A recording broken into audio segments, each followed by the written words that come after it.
Good morning, welcome to 69 TV Telugu. నేను జితేంద్ర. బులెటిన్లోకి వెళ్లే ముందు హెడ్లైన్స్ చూద్దాం.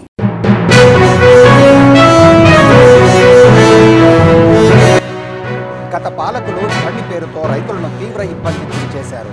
భూభారతితో రైతుల సామాన్యుల కష్టాలు తీరుతాయన్న స్పీకర్ గడ్డం ప్రసాద్.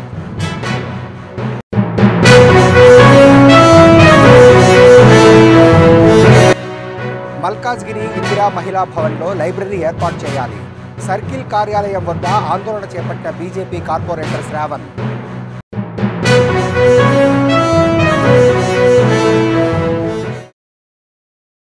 ఎస్సీ ఎస్టీ కేసులను వేగంగా విచారించి బాధితులకు న్యాయం చేయాలి. రాచకొండ సిపితో సమావేశమైన ఎస్సీ ఎస్టీ కమిషన్ చైర్మన్ బక్కి వెంకటయ్య.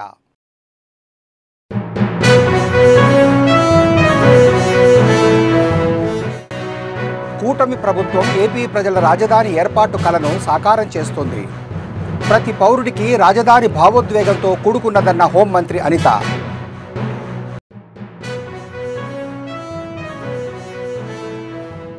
ఇక డీటెయిల్స్లోకి వెళ్తే, అందరికీ అందుబాటులో సులభంగా ఉండే విధంగా భూభారతి చట్టం తయారు చేయడం జరిగిందని స్పీకర్ గడ్డం ప్రసాద్ తెలిపారు. వికారాబాద్ జిల్లా పెద్దేముల్ మండల కేంద్రంలో రైతు వేదికలో భూభారతి అవగాహన సదస్సు నిర్వహించారు. రాష్ట్ర ప్రభుత్వం రైతుల కోసం తీసుకొచ్చిన భూభారతి కొత్త చట్టంపై రైతులకు వివరించారు. రైతుల భూ సమస్యలు, కష్టాలు తదితర వాటిని ఎలా పరిష్కారం పొందవచ్చనే విషయాలను రైతులకు వివరించారు. అనంతరం ఆయన మాట్లాడుతూ, గత పాలకులు ధరణి పేరుతో రైతులను, సామాన్య ప్రజలను తీవ్ర ఇబ్బందికి గురి చేశారని తెలిపారు.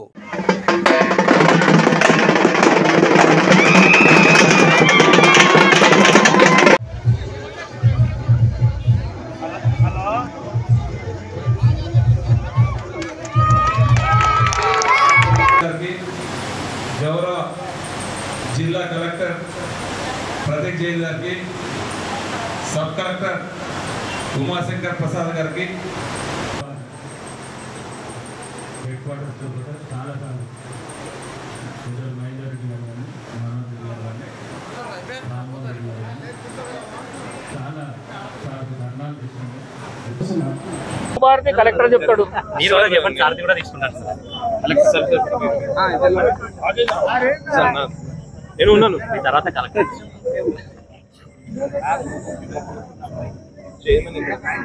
మల్కాజ్గిరి నియోజకవర్గంలోని ఇందిరా మహిళా భవన్లో లైబ్రరీ ఏర్పాటు చేయాలని, మల్కాజ్గిరి ప్రైమరీ హెల్త్ సెంటర్ని మల్కాజ్గిరిలోనే నిర్మించాలని డిమాండ్ చేస్తూ కార్పొరేటర్ శ్రవణ్ ఆధ్వర్యంలో బీజేపీ శ్రేణులు సర్కిల్ కార్యాలయం ముందు నిరసన చేపట్టారు. ఈ సందర్భంగా కార్పొరేటర్ శ్రవణ్ మాట్లాడుతూ, ఇంటి పర్మిషన్ ఇచ్చే సమయంలో లైబ్రరీ సెస్ వసూలు చేస్తారు, కానీ లైబ్రరీ నిర్మించడం పట్ల అధికారులు చొరవ చూపడం లేదన్నారు.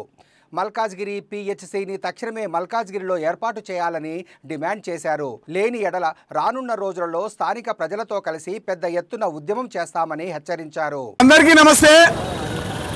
ఈరోజు మల్కాజ్గిరి సర్కిల్ కార్యాలయంలో జరుగుతున్నటువంటి ప్రజావాణికి మేము బీజేపీ నాయకులం మల్కాజ్గిరి స్థానిక ప్రాంతానికి సంబంధించిన వారు వచ్చాము. మేము ఒక రిప్రజెంటేషన్ ఇవ్వదలుచుకున్నాము. ముఖ్యంగా మల్కాజ్గిరి ప్రాంతంలో మా చిన్నప్పుడు మహిళా భవన్లో లైబ్రరీ ఉండే. మరి లైబ్రరీలో ఉన్నటువంటి అనేక పుస్తక సాహిత్యాన్ని చదువుకొని తెలుగు భాషలో పట్టు కానివ్వండి, ఒక నాలెడ్జ్ కానీ రావడం వల్ల అనేక పరీక్షల్లో ఈజీగా పాస్ కావడము, ఉద్యోగాలు తెచ్చుకోవడము, ఆ తర్వాత ఉన్నత ఉద్యోగాలు చేసి మల్కాజ్గిరిలో మళ్ళీ ఈ విధంగా రాజకీయాల్లోకి రావడం జరిగింది. అంత గొప్ప లైబ్రరీని ఆ రోజు తీసేసిరంటే ఈ రోజు వరకు మల్కాజ్గిరిలో లైబ్రరీ అతి గతి లేదు. అది తీసుకెళ్ళి ఎక్కడ పెడుతున్నారో తెలుస్తలేదు, ఎవరికి రెంట్ ఇస్తున్నారో తెలుస్తలేదు. జిహెచ్ఎంసీ లైబ్రరీ సెస్ ప్రతి బిల్డింగ్ పర్మిషన్లో వసూలు చేస్తూ ఉంది. మరి లైబ్రరీ సెస్ వసూలు చేసి గ్రంథాలయ శాఖకి ఇస్తుంది. ఆ డబ్బులు ఎట్టుపోతున్నాయి. ప్రజలు కట్టిన డబ్బు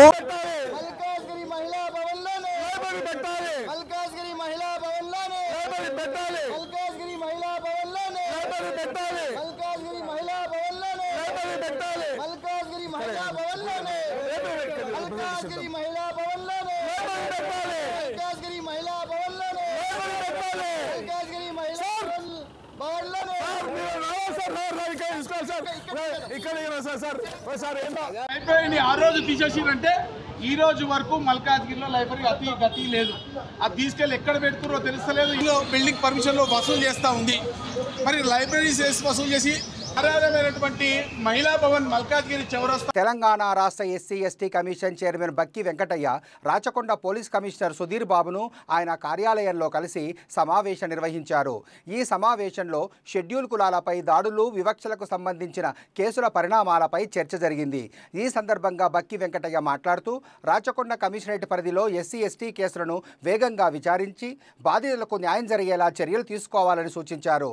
అలాగే ప్రస్తుతం పెండింగ్లో ఉన్న కేసులను పరిశీలించి వీలైనంత త్వరగా విచారణ పూర్తి చేసి న్యాయం అందించాలన్నారు. ఎస్సీ ఎస్టీ చట్టం కింద నమోదైన ప్రతి కేసు పట్ల కూడా అధికారులు జాగ్రత్తలు తీసుకోవాలని కోరారు.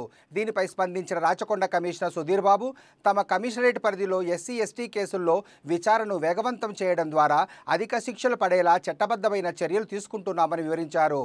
న్యాయ ప్రక్రియలో ఎటువంటి ఆలస్యం లేకుండా బాధితులకు న్యాయం జరిగేలా ప్రత్యేక దృష్టి సారిస్తున్నామని సిపి హామీ ఇచ్చారు. ఈరోజు రాచకొండ కమిషనరేట్ పరిధిలో మరి ఎస్సీ ఎస్టీ అట్రాసిటీస్ కేసులు ఆర్ఓఆర్పై సమీక్ష సమావేశం నిర్వహించడం జరిగింది. మరి రాచకొండ సిపి గారి ఆధ్వర్యంలో మరి సమీక్ష సమావేశం నిర్వహించడం జరిగింది. అన్ని కేసులపై పెండెన్స్ కేసులు ఏవైతే ఉన్నాయో సత్వరంగా పరిష్కరించాలని చెప్పి మరి సివిల్ రైట్ డే ప్రతి నెల చివరి వారంలో తప్పకుండా రిద్దర్గా జరపాలని చెప్పి దానికి యాక్షన్ ప్లాన్ తయారు చేసుకోవాలని, ప్రతి 3 నెలలకు ఒకసారి డిఎంసీ మీటింగ్ జరపాలని, మరి పరిహారం విషయంలో మళ్ళీ లబ్ధిదారులకు సత్వరమే వారికి అందించాలని, మరి ఎస్సీ ఎస్టీ కేసులపై ఎవరు అలసత్వం వహించిన వారిపై కఠిన ఉంటాయని చెప్పి కూడా ఈ సందర్భంగా తెలియజేసినాం. మరి అందరికి కూడా మరి మే 15వ తారీఖు వరకు మరి సమస్యలన్నీ పరిష్కారం చేయాలి. మరి ఎస్సీ కేసు పెండెన్సీని కూడా దశల వారీగా కంప్లీట్ చేసుకొని మరి రాచకొండ కమిషనర్ పరిధిలో అన్ని కేసులు కూడా సత్వరంగా పరిష్కరించాలని చెప్పి కూడా తగిన ఆదేశాలు ఇవ్వడం జరిగింది. జై Bhim. Very happy to welcome the full commission for the review meeting.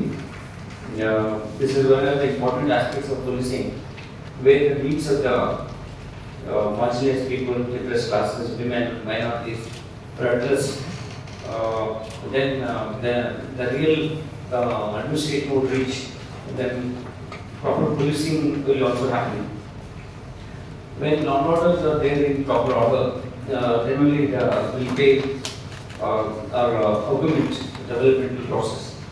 Keeping this in view, to create a kind of secure environment for the SC, STs and minorities and other marginalized people, women, we have taken very series of steps. In the process, the results are here, sir, and we will give this brief note. With regard to cases reported SCSC in the year 2024, total 3,334 cases reported, out of which 86 cases are under investigation. In 2025, total 73 cases reported as of now, and 67 are under investigation. As of now, total 219 cases are under investigation. Among them, 52 cases are charge sheeted. This indicates most of the cases which are reported as followed up. They are under investigation and charge sheeted. This commissionerate is having 1,309 cases pending trial. That means the process of investigation is properly taken care of. Then case is not referred. Andhra Pradesh రాష్ట్ర ప్రజలకు రాజధాని ఏర్పాటు కలను సాకారం చేస్తామని, 3 రాజధానుల పేరుతో గత 5 ఏళ్లు రాక్షస పాలన జరిగిందని, కూటమి ప్రభుత్వం అధికారంలోకి వచ్చాక ఏపీలో సంక్షేమము, అభివృద్ధి జరుగుతుందని హోంమంత్రి అనిత అన్నారు. అమరావతి రాజధాని కోసం మహిళా రైతులు అవమానాలు, బాధలు పడ్డారని, బూటుకాలతో తన్ని కేసులు పెట్టినా వెనక్కి తగ్గకుండా పోరాడి గెలిచారని గుర్తు చేశారు. ప్రధాని మోడీ నేతృత్వంలో సీఎం చంద్రబాబు నాయకత్వంలో అమరావతి నిర్మాణము తిరిగి పురుడు పోసుకుంటుందన్న ఆమె ప్రతి వ్యక్తికి సొంతిల్లు, ప్రతి పౌరుడికి రాజధాని భావోద్వేగంతో కూడుకున్నవని తెలిపారు. ప్రధాని మోదీ సభకు తరలి వచ్చే ప్రజలకు ఇబ్బందులు రాకుండా భద్రతా ఏర్పాట్లు చేస్తున్నామని అన్నారు హోంమంత్రి అనిత. ఇక్కడికి వచ్చిన తర్వాత ఎన్డీఏ గవర్నమెంట్ అధికారంలోకి వచ్చిన తర్వాత రాష్ట్ర నలుమూల నుంచి కూడా అభివృద్ధి కార్యక్రమాలు, సంక్షేమ కార్యక్రమాలు పెద్ద ఎత్తున చేయడం కూడా జరుగుతుంది. మనం ఎప్పటి నుంచో మనందరి కళ, ఆంధ్రప్రదేశ్ విభజన జరిగిన తర్వాత ఒక రాజధాని అన్నది ఆంధ్రప్రదేశ్ ప్రజల తాలూకా కళ. 2014 నుంచి 19 వరకు కూడా మనం అధికారంలో ఉండేటప్పుడు, తెలుగుదేశం పార్టీ అధికారంలో ఉండేటప్పుడు అమరావతి రాజధానిగా చేసుకుని పలు కార్యక్రమాలు కూడా అప్పుడు శ్రీకారం చుట్టుకున్నాం. ఆ రోజు కూడా శంకుస్థాపనకి గౌరవ నరేంద్ర మోడీ గారు ఇక్కడికి రావడం కూడా జరిగింది. అయితే లాస్ట్ 5 సంవత్సరాల రాక్షస పరిపాలనలోని అమరావతి రాజధానిగా తీసి 3 రాజధానుల వ్యవహారం మన తెరపైకి తీసుకొచ్చి చాలామంది ప్రజల తాలూకా మనోభావాలు దెబ్బతీయడం జరిగింది. దీనిలో భాగంగా చాలామందికి తెలుసు, ఎందుకంటే త్యాగాలు కూడా ఒకసారి గుర్తు చేయాలని మళ్ళీ ఒకసారి మీతో అందరితో మాట్లాడుతున్నాను.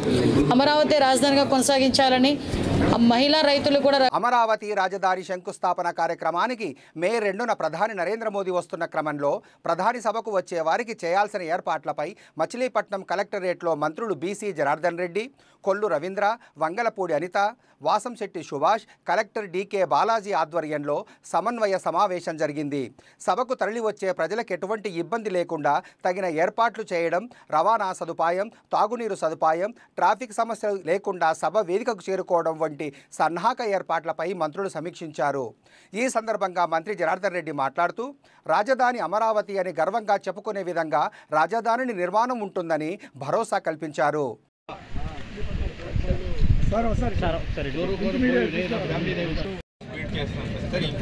మెయిన్ వర్క్స్ బ్రేక్ వాటర్ అన్ని అహెడ్ షెడ్యూల్లో ఉన్నాయి.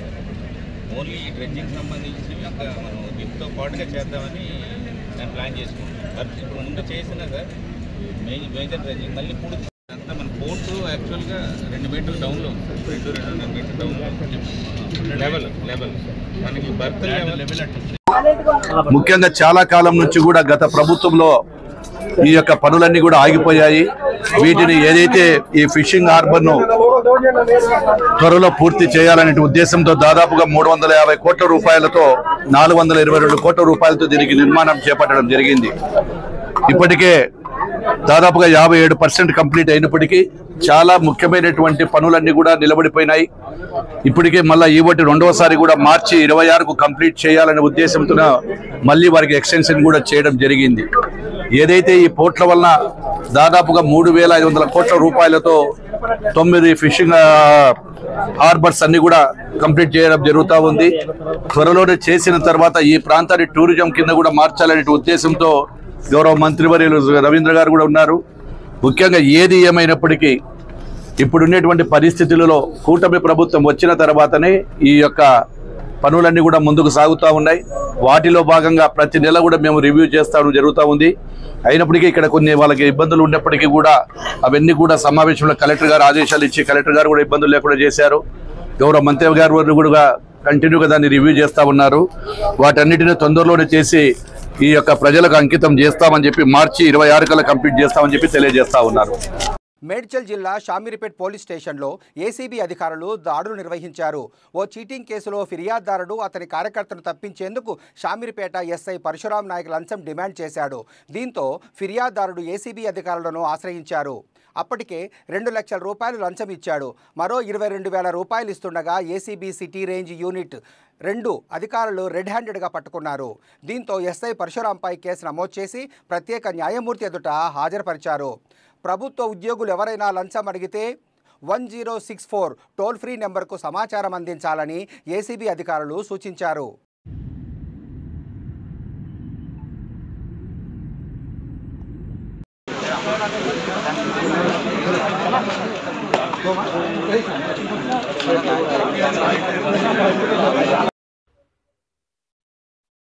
యాక్చువల్లీ 23వ తారీఖు నాడు మా దగ్గరికి ఒక కంప్లైనెంట్ బాధితుడు వచ్చి కంప్లైంట్ చేశాడు.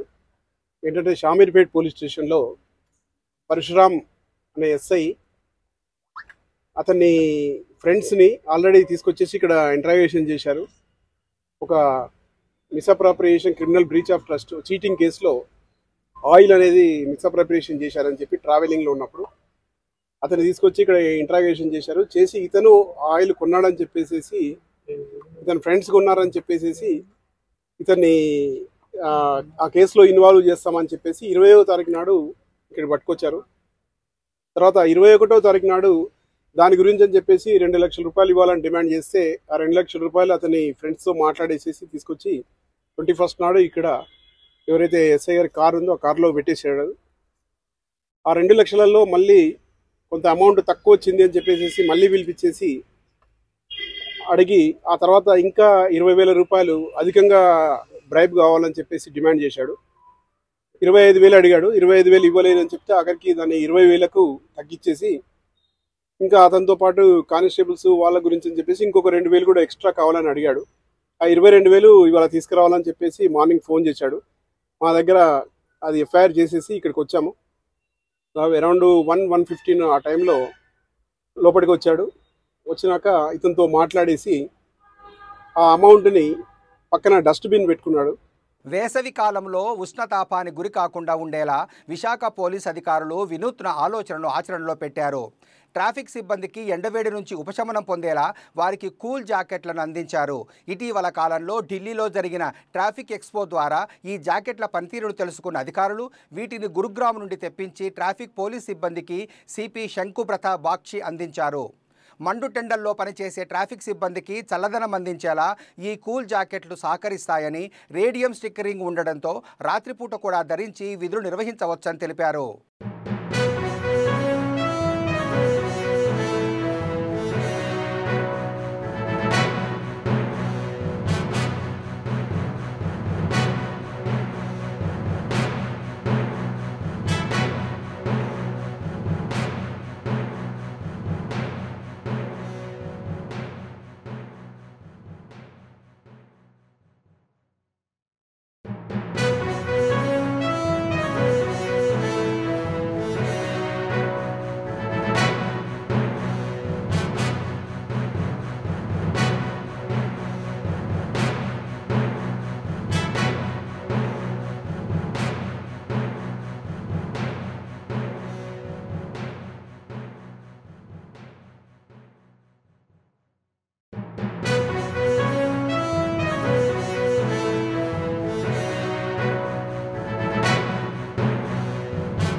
కరీంనగర్ జిల్లా హుజురాబాద్లో వరంగల్ కరీంనగర్ జాతీయ రహదారిపై రోడ్డు ప్రమాదం జరిగింది. పట్టణంలోని వెంకటసాయి గార్డెన్ సమీపంలో ఓ కారును తప్పించబోయి మరో కారు బోల్తా పడింది. కారులో ఉన్న ఇద్దరు స్వల్ప గాయాలతో సురక్షితంగా బయటపడ్డారు. అయితే ఈ రోడ్డు ప్రమాదం దృశ్యాలు దగ్గరలో ఉన్న ఓ సీసీ కెమెరాలో నమోదయ్యాయి. కాగా జిల్లాలో మరో ప్రమాదం జరిగింది. సైదాపూర్ గ్రామంలో ఆటో అదుపు తప్పి బోల్తా పడడంతో 6 గాయపడ్డారు. ఒకరి పరిస్థితి విషమంగా ఉండడంతో వరంగల్ ఎంజీఎం ఆసుపత్రికి తరలించారు. ఆటోలో 9 మంది ఉన్నారు. చిగుమామిడి మండలం రేకొండకు చెందిన 9 మంది ఆటోలో హుజురాబాద్కు వెళ్తుండగా ఈ ప్రమాదం చోటు చేసుకుంది.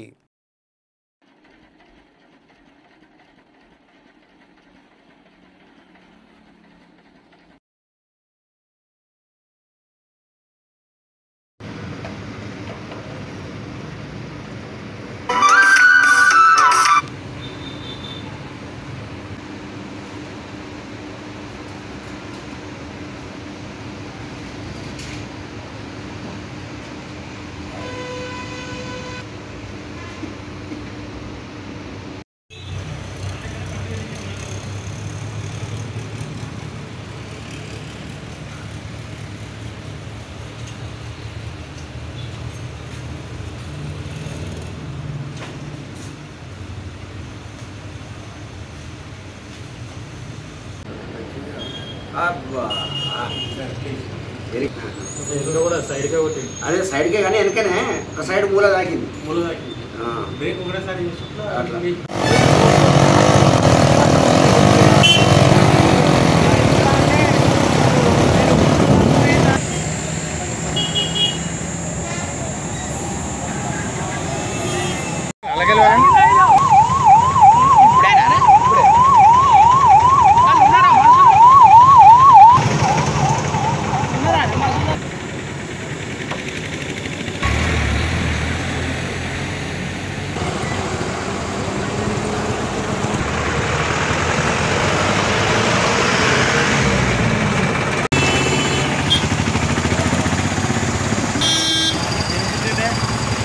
Gracias.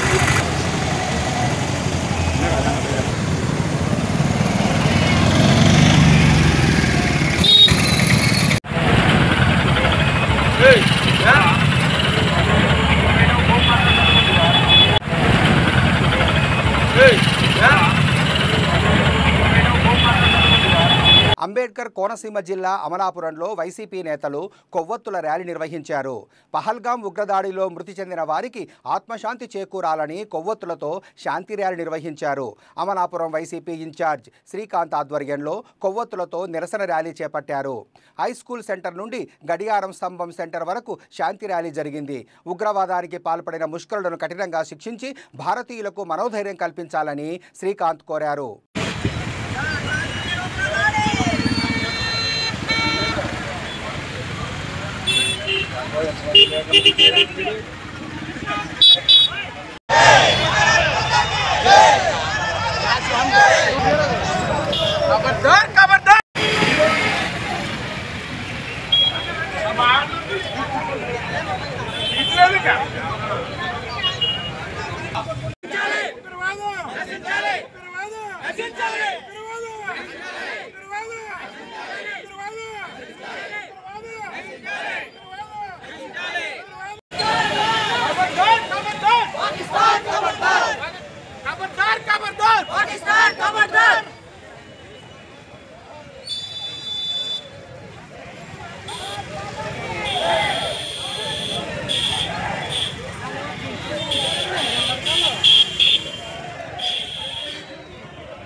అందరికీ నమస్కారం.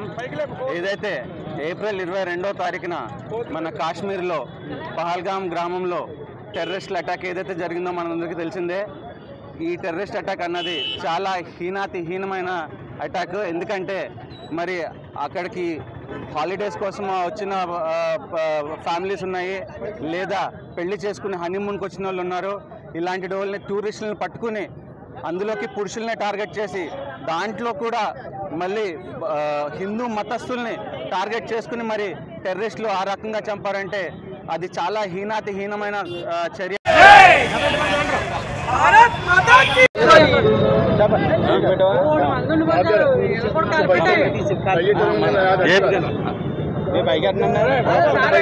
ఏప్రిల్ 22వ తారీఖుని కాశ్మీర్లో పహల్గామ గ్రామంలో మన భారతీయ పర్యాటకుల్ని అత్యంత దారుణంగా హతమార్చిన పాకిస్తాన్ తీవ్రవాదులని మన భారతీయుల్ని హతమార్చిన పాకిస్తాన్ చెందిన ఉగ్రవాదులందరినీ కూడా మన భారతదేశం తరఫున మన భారతదేశ సైన్యం వాళ్ళని తీవ్రంగా హతమార్చి మన అందరికీ కూడా ఆత్మ ధైర్యాన్ని కల్పించాలని కేంద్ర ప్రభుత్వాన్ని కోరుకుంటున్నాం. ప్రకాశం జిల్లా అద్దంకి మండలం చిన్న కొత్తపల్లి క్రాస్ రోడ్డు వద్ద తెల్లవారుజామున రోడ్డు ప్రమాదం జరిగింది.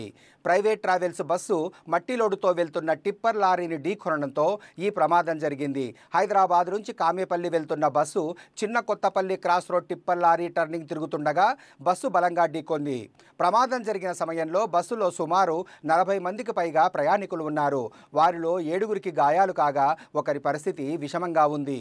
స్థానికుల సమాచారంతో 108 సిబ్బంది క్షతగాత్రుడు మద్దిపాడుకు చెందిన షామూల్కు ప్రథమ చికిత్స చేస్తూ ఒంగోలు కిమ్స్ హాస్పిటల్కు తరలించారు. పోలీసులు సంఘటనా స్థలానికి చేరుకొని ప్రమాదం జరిగిన తీరును పరిశీలించి కేసు నమోదు చేసి దర్యాప్తు చేస్తున్నారు.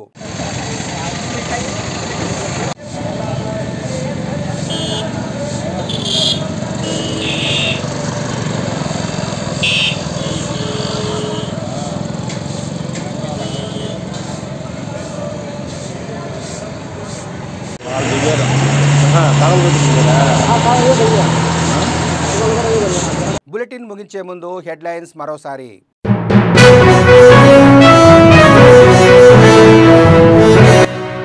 గత పాలకులు ధరణి పేరుతో రైతులను తీవ్ర ఇబ్బంది చేశారు. భూభారతితో రైతుల సామాన్యుల కష్టాలు తీరుతాయన్న స్పీకర్ గడ్డం ప్రసాద్.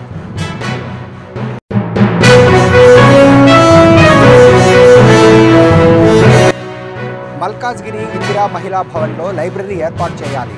సర్కిల్ కార్యాలయం వద్ద ఆందోళన చేపట్టిన బీజేపీ కార్పొరేటర్ శ్రావణ్.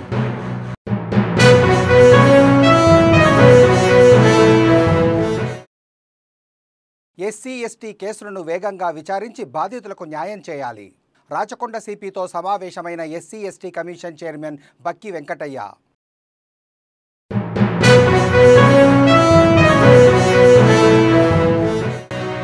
కూటమి ప్రభుత్వం ఏపీ ప్రజల రాజధాని ఏర్పాటు కలను సాకారం చేస్తుంది. ప్రతి పౌరుడికి రాజధాని భావోద్వేగంతో కూడుకున్నదన్న హోంమంత్రి అనిత.